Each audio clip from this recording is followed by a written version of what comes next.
fa tafajoro ara-dalàna ny fikambanan'ny vondron'ny Tia Tanindrazana ho fanarenana ny Madagasikara raha ny fanambarana nataon'izy ireo nandritra ny fampiatsoana mpanao gazety teny Ambohijatovo tamin'ity andro androany ity.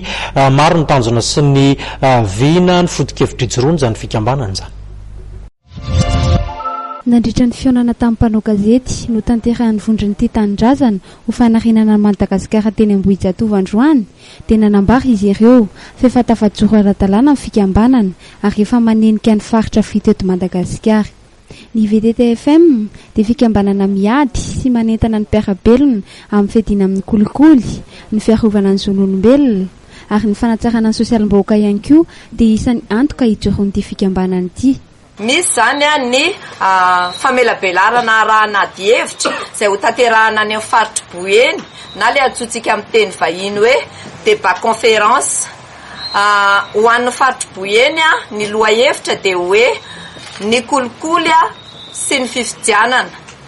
Isy ihany koa amin'ny herinandro ambony famelabelarana raha nady hevitra izay atao any amin'ny faritra Menabe. Tsindrina manokana hoe ao miandry vazo no tanterahana io.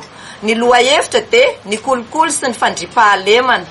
Rahantsika mahalala moa fa ny VTT-FM dia anisany miady sy manentana ny mpiara-belona ny vahoaka malagasy indrindra amin'ny fiadiana amin'ny kolikoly. Atao anatin'izay zany ny fanabeazana sy ny fifandresen-dahatra amin'ireo tompon'andraikitra. Fikambanana tsotra tsy mpanao politika ny vondron'ny Tia Tanindrazana ho fanarenana ny Madagasikara nefa kosa mandray anjara amin'ny raharaham-pirenena raha nambaran'izy ireo.